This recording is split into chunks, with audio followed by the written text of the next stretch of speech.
It started on Tuesday. It was a day like any other. My partner, Sarah, and I had dinner at our favourite Italian place.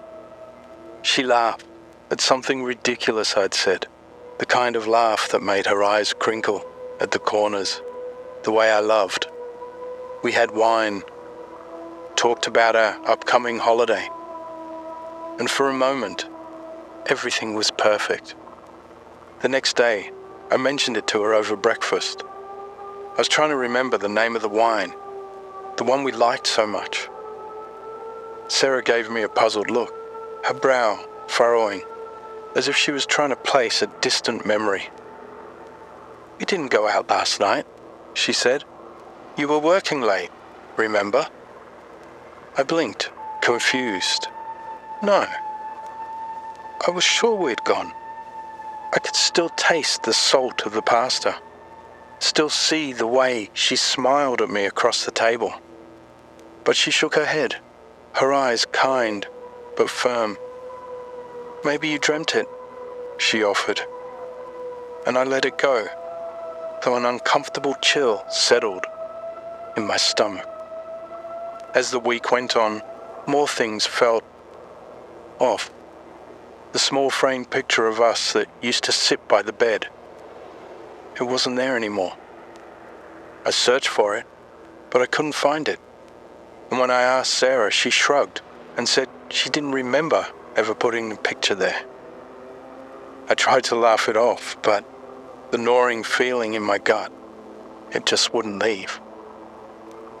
The shift started small, almost unnoticeable. A favourite mug that was suddenly the wrong colour. A book on the shelf that I didn't remember buying.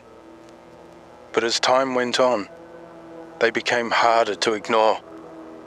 One night, I woke up, and the painting that had always hung above the couch, a piece that Sarah had picked out on a trip to the coast, it was gone. In its place was a different painting, something abstract and unfamiliar. I asked Sarah about it the next morning, and she looked at me as if I was the one who had changed it. "We never bought that painting," she said, her voice carrying a hint of concern. I could see it in her eyes. She was starting to worry about me. But I was worried too, just in a different way. The worst part wasn't the objects that disappeared, or the memories that seemed to slip away. It was Sarah. She was changing too. Little by little, she felt less like the woman I'd fallen in love with. She still looked like Sarah, still smiled and laughed and moved the same way, but something was different. She stopped calling me by my pet name she had always used. She no longer hummed that tune when she cooked. And one day she came home from work and, for a split second, I swore she looked at me like I was a stranger. I started documenting everything. I took photos, kept a diary, wrote down every little detail of our lives. I was determined to prove that I wasn't losing my mind. But even my notes seemed to betray me. I'd write something down like the dinner we had, the laughter we shared. But when I checked it later, the words, they'd be different. The dinner would be gone, replaced by a note about Sarah working late. The photos I took would be blurry, unclear, like they were fading from existence. One night, I heard Sarah on the phone. She was talking to someone, her voice hushed.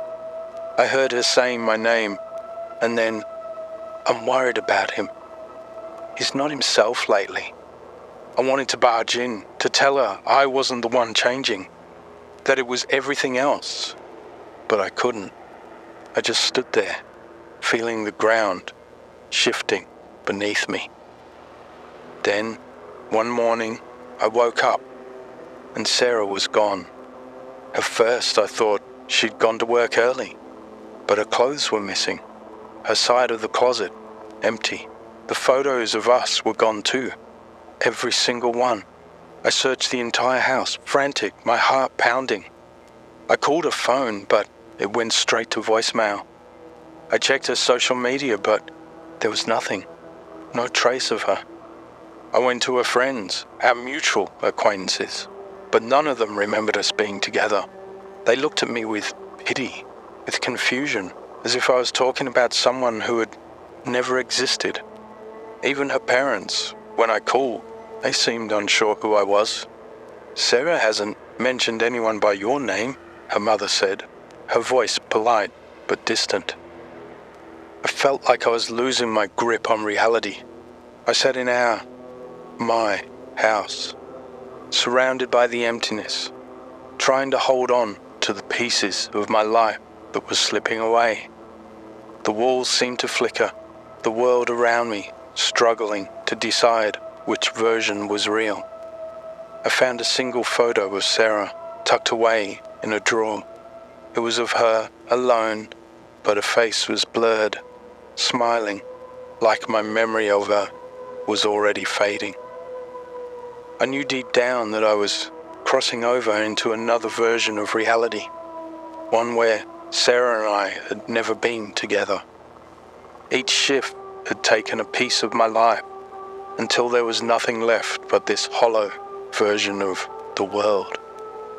I tried to remember her face, the way she laughed, the sound of her voice, but it was all slipping away, like a dream, fading in the morning light. I was alone, and soon I feared I wouldn't even remember what I'd lost.